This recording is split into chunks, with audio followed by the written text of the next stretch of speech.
Welcome students. आज से हम बीएससी फर्स्ट ईयर में एक नया वीडियो लेक्चर सीरीज स्टार्ट कर रहे हैं। ये है आपका BSc first year paper two आपका कैलकुलस है और कैलकुलस पेपर में हम यूनिट 4 स्टार्ट करेंगे, डिफरेंशियल इक्वेशंस। तो ये हमारा यूनिट 4 में पहला चैप्टर है differential equation of first order and first degree. यहाँ पर हम डिफरेंशियल इक्वेशन किसे कहते हैं, फर्स्ट ऑर्डर फर्स्ट डिग्री और इन्हें कैसे सॉल्व किया जाता है, इन सब मेथड्स को देखेंगे। तो फर्स्ट ऑर्डर फर्स्ट डिग्री के डिफरेंशियल इक्वेशन को सॉल्व करने के बहुत सारे मेथड होते हैं। हम सारे मेथड का एक सेपरेट वीडियो लेक्चर बनाएंगे, ठीक है। तो सबसे पहले हम थोड़ा सा बेसिक डेफिनेशन देख लेते हैं। डिफरेंशियल इक्वेशन किसे कहा जाता है? तो डिफरेंशियल इक्वेशन का मतलब क्या होता है, कोई सा भी इक्वेशन जो डिपेंडेंट वेरिएबल, इंडिपेंडेंट वेरिएबल और डिपेंडेंट वेरिएबल के डेरिवेटिव को रखता है, ठीक है, इन्वॉल्व करता है, वो क्या कहलाएगा आपका डिफरेंशियल इक्वेशन। तो यहाँ पर डिपेंडेंट इंडिपेंडेंट के कॉन्सेप्ट को भी थोड़ा सा समझ लेते हैं। जैसे कि यहाँ पर y बराबर दिया गया है एक्स स्क्वायर, तो अगर मैं x की वैल्यू पुट करता हूँ 1 तो मुझे y की वैल्यू मिलेगी 1। अगर मैंने x की वैल्यू 2 पुट किया तो y का वैल्यू मिलेगा मुझे 4। x की वैल्यू -3 रखने से y मिल गया मुझे 9। तो इस प्रकार से जो y का मान है वो x के मान में डिपेंड कर रहा है। आपको y का कोई भी वैल्यू चाहिए तो आप x का वैल्यू रखिए, आपको y का मान निकल जाएगा। तो यहाँ पर हम क्या बोलेंगे कि y जो है वो डिपेंड कर रहा है, y की वैल्यू डिपेंड कर रही है x की वैल्यू के ऊपर में। तो y क्या हो जाएगा आपका डिपेंडेंट, ठीक है, क्योंकि x की का जो वैल्यू रखोगे आप उसी के ऊपर निर्भर कर रहा है y का वैल्यू। तो y आपका हो गया डिपेंडेंट वेरिएबल और x हो गया आपका इंडिपेंडेंट वेरिएबल।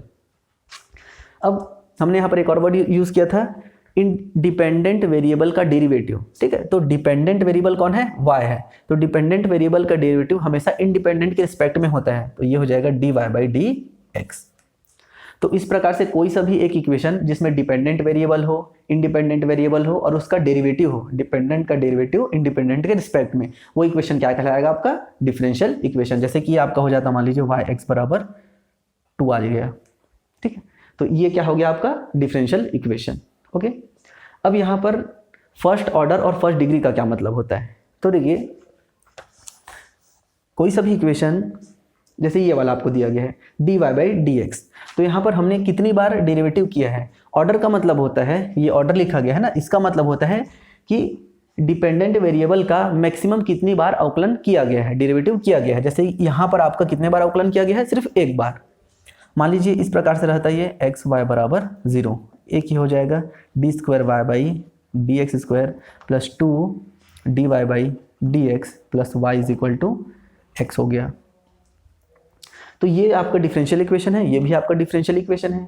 यहाँ पर अगर मैं बोलूँ कि डिफरेंशियल इक्वेशन का ऑर्डर कितना है, तो मुझे ये देखना है कि इस इक्वेशन में जो हमारा डिपेंडेंट वेरिएबल है उसका कितनी बार अवकलन किया गया है। तो जितनी बार अवकलन किया गया है वही क्या कहलाएगा ऑर्डर। तो यहाँ पर मेरा y का सिर्फ एक बार ही अवकलन किया गया है, तो ये क्या कहलाएगा, यहाँ पर ऑर्डर हो जाएगा, ऑर्डर आपका हो जाएगा 1। इसको देखिए, ये दिया गया है d²y/dx²। तो यहाँ पर इस इक्वेशन में y का अवकलन कितनी बार किया गया है, 2 बार। यहाँ पर y का अवकलन किया गया है 1 बार और यहाँ पर y का कोई भी अवकलन नहीं किया गया है। तो यहाँ पर y का जो डिपेंडेंट वेरिएबल है उसका मैक्सिमम डेरिवेटिव कितना है, 2 है, तो ऑर्डर हो जाएगा आपका 2। क्लियर है, सिंपल सा चीज़ है। आपको इक्वेशन देखना है, इक्वेशन में आपको ये देखना है कि डिपेंडेंट वेरिएबल का मैक्सिमम डेरिवेटिव कितना बार हुआ है, वो आपका डायरेक्टली क्या हो जाएगा, ऑर्डर हो जाएगा, ओके। अब डिग्री का मतलब क्या होता है, जो भी आपका डिफरेंशियल इक्वेशन है उसमें जो आपका डिपेंडेंट वेरिएबल का जहाँ पर ऑर्डर आप देखते हो ना, सबसे पहले आपने चेक कर लिया ऑर्डर। अब ऑर्डर का पावर कितना है, जैसे ये यहाँ पर d²y/dx² दिया गया है, तो ये ऑर्डर तो 2 हो गया और ये मैक्सिमम है, तो मैक्सिमम वाले का होल पावर कितना है आपको ये देखना है। तो यहाँ पर होल पावर कितना है, कुछ भी नहीं है, मतलब 1। तो यहाँ पर डिग्री कितना हो जाएगा 1, और यहाँ पर अगर डिग्री की बात की जाए तो यहाँ पर पावर कितना है 1 है, तो डिग्री हो जाएगा 1। क्लियर। तो ये ऑर्डर 1 डिग्री 1, ये ऑर्डर 2 डिग्री 1। तो हमारा जो अभी का वीडियो लेक्चर सीरीज चलेगा, जो 3 से 4 वीडियो लेक्चर हम बनाएंगे, उसमें हम सिर्फ फर्स्ट ऑर्डर और फर्स्ट डिग्री की बात करेंगे। मतलब क्वेश्चन में आपको सिर्फ इस प्रकार से dy/dx इस टाइप से मिलेगा, ठीक है। हो सकता है कहीं पर dx/dy भी मिल जाए, ठीक है। अगर ऐसा दिया है मतलब yx आपका क्या है, डिपेंडेंट है और y आपका इंडिपेंडेंट है, ठीक है। तो ये ऑर्डर डिग्री को आप अपने टेक्स्ट बुक से पढ़ लेना, इतना ज़्यादा ये टफ नहीं है, थोड़ा सा समझने के लिए बस चीज़ है। डायरेक्टली हम एक मेथड पे चलते हैं। चलिए, सबसे पहला मेथड है फर्स्ट ऑर्डर फर्स्ट डिग्री के डिफरेंशियल इक्वेशन को सॉल्व करने के लिए सेपरेशन ऑफ वेरिएबल्स। ठीक है, तो नाम से जैसे स्पष्ट है, सेपरेशन मतलब होता है अलग अलग करना, और वेरिएबल्स मतलब जो आपके चर होते हैं। तो चर को यहाँ पर हमको क्या करना है, सेपरेट करना है। बहुत ही सिंपल से है, मैं आपको डायरेक्टली एक एग्जाम क्वेश्चन के थ्रू बताता हूँ तो आपको अच्छे से समझ में आएगा। जैसे कि अगर आपके पास क्वेश्चन दे दिया जाए, solve dy by d x is equal to, यहाँ पर आपको दे दिया जाए x अपॉन y। तो यहाँ पर सिंपल सा क्वेश्चन दे दिया गया dy बाई डी एक्स बराबर x बाई वाई। यहाँ पर मैं आपको सबसे पहले एक चीज़ बता देता हूँ कि इसको देख के डायरेक्टली आपको ये नहीं सोचना है कि y डिपेंडेंट है x इंडिपेंडेंट है। मान लीजिए अगर आप इसको पलट के लिखोगे तो ये क्या हो जाएगा, y बाई x, ये इधर आ जाएगा और ये हो जाएगा dx बाई डी वाई। तो इस केस में आपका x डिपेंडेंट हो जाएगा, y इंडिपेंडेंट हो जाएगा। ठीक है, तो यहाँ पर डायरेक्टली इसको देख के ऐसा नहीं बोल देना है कि ये डिपेंडेंट है वो इंडिपेंडेंट है। क्वेश्चन को थोड़ा सा अब समझेंगे, उसके बाद ही आगे कोई चीज़ करेंगे। तो यहाँ पर आपको दिया गया है question dy by d x is equal to x upon y. तो वेरिएबल सेपरेशन मेथड क्या बोलता है कि वेरिएबल को सेपरेट करना है। इसका मतलब यह है कि जो आपके x वाले टर्म्स हैं उनको एक तरफ रखिए और y वाले टर्म्स को एक तरफ रखिए। ठीक है, सेपरेट कर दीजिए ना, x वाले को एक तरफ कर लीजिए, y वाले को y के साथ कर लीजिए। तो यहाँ पर अगर मैं यहाँ पर ध्यान से देखूँ तो y को मैं यहाँ ले जा सकता हूँ क्रॉस मल्टीप्लीकेशन के थ्रू, y dy बराबर x dx।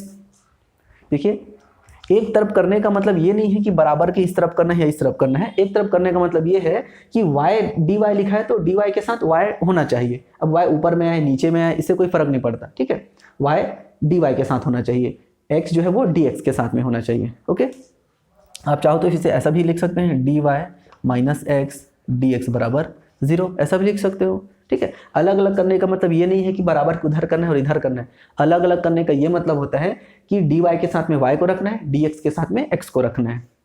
ओके, अब यहाँ पर जैसे ही आपके वेरिएबल सेपरेट हो जाते हैं तो आपको क्या करना है, यहाँ से फिर इंटीग्रेट कर देना है, y dy minus x dx is equal to 0। Okay, तो इंटीग्रेशन करेंगे तो ये हो जाएगा, इंटीग्रेट करने पे हो जाएगा y square by 2 minus x square by 2। ठीक है, और हम लोग जानते हैं कि कांस्टेंट का अगर इधर इंटीग्रेशन करेंगे तो एक कांस्टेंट ले लेते हैं c। ठीक है, कभी भी आप इंटीग्रेशन करोगे तो आपको एक कांस्टेंट लेना पड़ेगा, c ले लिया आपने, हो सकता है किसी ने ले लिया c स्क्वायर बाई 2। अब आप समझोगे कि ऐसा क्यों लिया गया है। ज़रूरी नहीं है कि आपने c स्क्वायर बाई 2 ही लेना है, आप अपने अकॉर्डिंग कुछ भी ले सकते हैं, c भी ले सकते हैं। यहाँ ये लेने का क्यों लिए हम, देखिए अगर इसको सॉल्व करेंगे तो ये हो जाएगा y square minus x square is equal to c square. ये 2 इजिली कैंसिल हो गया इसलिए हमने किया है, और आप चाहो अगर सी लिखोगे तो भी आपका आंसर आ गया है। फिर ये क्या हो जाएगा आपका फाइनल आंसर। अगर कोई यहाँ पर सी ले लेता तो उसका आंसर क्या हो जाता, देखिए ये हो जाता y square by 2 minus x square by 2 बराबर सी। तो यहाँ पर ये हो जाता y square minus x square बराबर 2c, ये आपका आंसर हो जाता। तो डिफरेंशियल इक्वेशन में ऐसा नहीं है कि एग्जैक्ट आंसर आएगा, आपके आंसर कांस्टेंट पे वेरी कर सकते हैं। जैसे यहाँ पर सी स्क्वायर आया है, ये 2c आया है, तो ये कांस्टेंट डिफरेंट हो सकते हैं। बट बाकी का जो चीज़ है जैसे y square minus x square, यहाँ पर भी है y square minus x square, ये सारी चीज़ें फिक्स रहेंगी। ठीक है, तो ये हो गया आपका सेपरेशन ऑफ वेरिएबल। तो कोई सा भी क्वेश्चन अगर आपको आता है इसमें से, तो सबसे पहला मेथड जो आप यूज़ करेंगे वो होगा सेपरेशन ऑफ वेरिएबल। ओके, चलिए सेकंड क्वेश्चन करते हैं। चलिए नेक्स्ट क्वेश्चन आपके पास दिया गया है x square minus y x square d y plus y square plus x y square d x is equal to 0।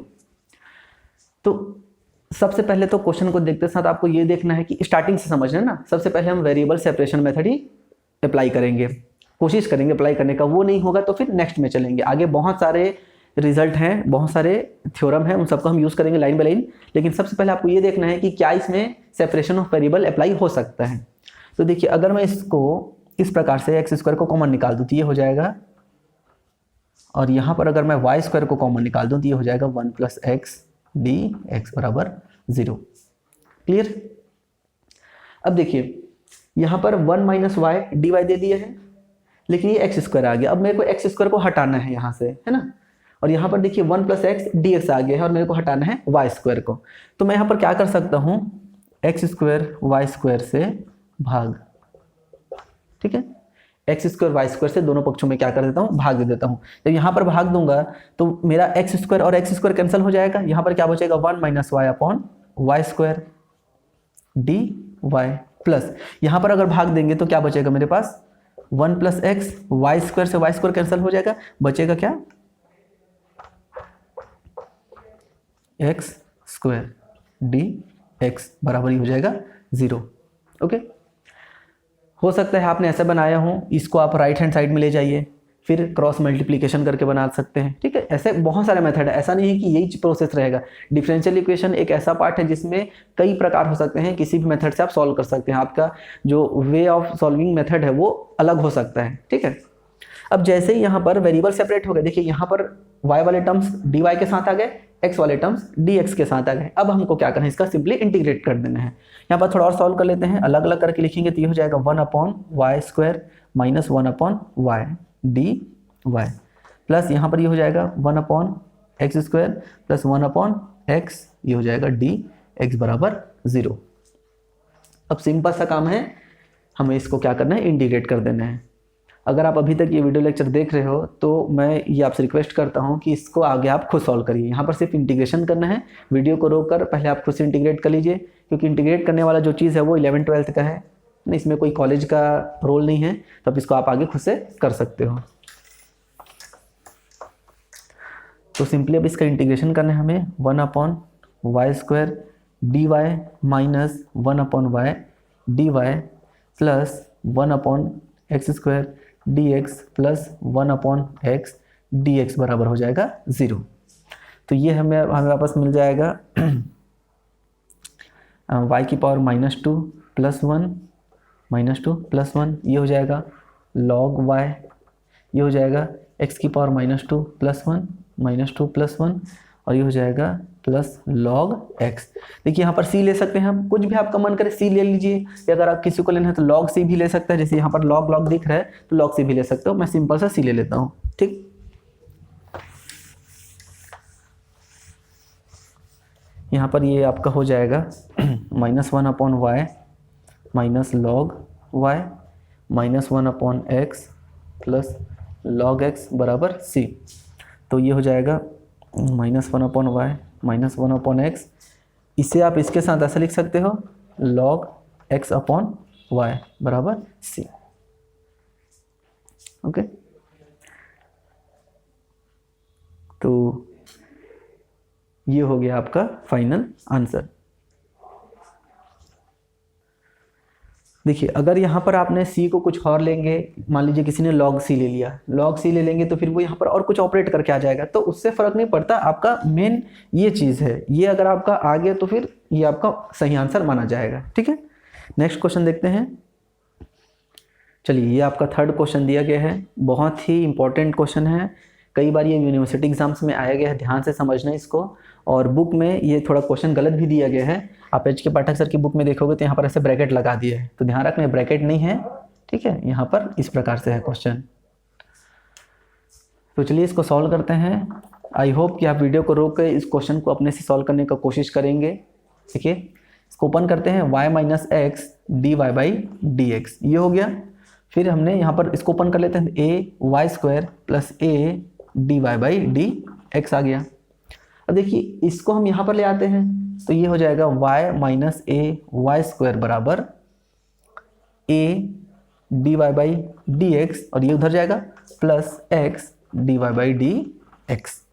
यहाँ से d y by d x को कॉमन निकालेंगे तो ये हो जाएगा a plus x d y by d x. Clear है? देखिए यहाँ पर क्या है, y minus a y square, देखिए y वाले टर्म्स अलग हो चुके हैं, a प्लस एक्स आ चुका है और dy और dx। तो देखिए हमको dx को x के साथ रखना है और dy को इसके साथ रखना है।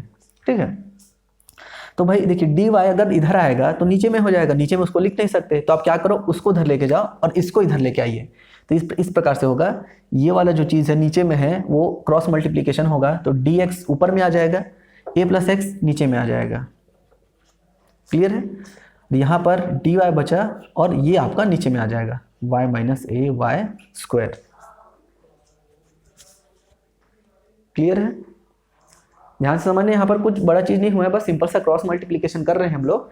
इसको सॉल्व किया हमने, यहाँ पर ये चीज़ अलग अलग हो चुका है। अब बस डी वाई को इधर लाना है, लेकिन भाई वो नीचे नहीं आ सकता ना, डी वाई डी एक्स जो है वो डिनोमिनेटर में नहीं हो सकते, हमेशा न्यूमरेटर में होंगे, अंश में होंगे।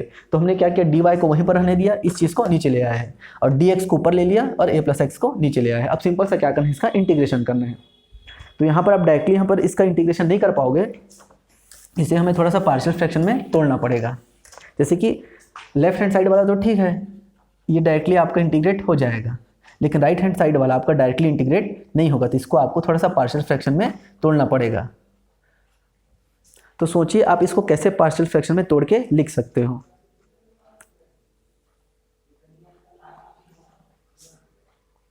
पार्शियल फ्रैक्शन में इसको तोड़ने के लिए आपको क्या करना पड़ेगा, आपने 12th में पढ़ा होगा, पार्शियल फ्रैक्शन उसी चीज़ का यूज़ करना है।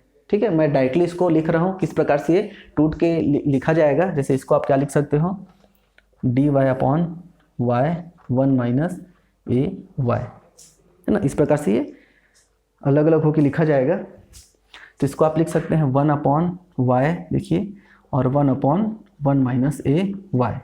तो एलसीएम लेंगे तो हमें ये मिल जाएगा, ये इधर जाएगा 1 माइनस ए ऊपर में, और ये राइट साइड में जाएगा। तो यहाँ पर मुझे क्या लेना पड़ेगा, ए, और बीच में ले लेता हूँ प्लस, तो इधर हो जाएगा ए वाई, फिर दोनों कैंसिल हो जाएंगे। तो इस प्रकार से आपको थोड़ा बुद्धि लगाना पड़ेगा अपना, डी वाई। और बुक से सॉल्व मत करना भाई, बार बार बता रहा हूँ, बुक में बहुत मिस्टेक है, यहाँ पर 1 को 2 लिख दिया है, तो उसको थोड़ा सा ध्यान रखना। ठीक, अब सिंपल से यहाँ पर इंटीग्रेशन है, थोड़ा सा भी शर्म होगा तो इसको आगे खुद से सॉल्व कर लेना, फिर भी कर देता हूँ मैं। इंटीग्रेट कर दीजिए डायरेक्टली, यहाँ पर मैं इंटीग्रेशन का साइन लगा देता हूँ। ये हो जाएगा log a plus x is equal to, ये हो जाएगा, इसका हो जाएगा log y, और यहाँ पर इसका जब आप इंटीग्रेशन करेंगे तो ये किस प्रकार से हो जाएगा, minus log 1 minus a Y, इस प्रकार से आ जाएगा। अब एक कांस्टेंट भी लेना रहता है ना, डायरेक्टली आप सिर्फ इंटीग्रेट कर कैसे नहीं लिख सकते, आपको कांस्टेंट भी लेना पड़ेगा, log c, इस प्रकार से। ठीक, तो इसको सॉल्व करेंगे तो हो जाएगा log a प्लस एक्स बराबर log, फॉर्मूला से हो जाएगा 1 अपॉन 1 माइनस ए वाई, और वो मल्टीप्लाई हो जाएगा, तो इस प्रकार से c बन जाएगा। ठीक है, ये दोनों मल्टीप्लाई में लिखाए जाएंगे, सॉरी हाँ ठीक है, और ये अपॉन में आ जाएगा। अब यहाँ से log से log कैंसिल हो जाएगा, तो ये हो जाएगा एक्स ए प्लस एक्स बराबर Y C upon 1 minus a Y. तो ये हो गया आपका फाइनल आंसर। अब आप इसको भी इधर लेके लिख सकते हो। देखिए, हो सकता है किसी ने log c जो कांस्टेंट है उसको इस तरफ लिया हो, तो अगर आप इस तरफ लोगे तो वो यहाँ पर इंटू में आ जाएगा। तो देखिए, c का प्लेस चेंज हो सकता है, c ऊपर में, नीचे में, आजू बाजू कहीं भी आ सकता है, लेकिन जो बाकी चीज़ें हैं a plus x, y upon 1 minus a y, ये सारी चीज़ें फिक्स रहेंगी। तो ये हो गया आपका फाइनल आंसर। क्लियर है?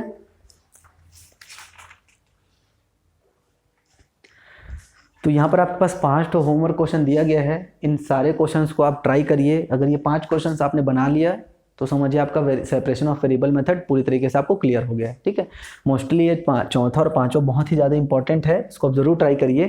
ठीक है, और आई होप कि आप इसका रिविज़न करोगे। मैं इतने महीने से वीडियो लेक्चर बना रहा हूँ, जितने भी लोग देख रहे हो वो इसका प्रैक्टिस कर लेना। ठीक है, नेक्स्ट वीडियो लेक्चर में हम होमोजीनियस मेथड को समझेंगे, homogeneous differential equation. Thank you.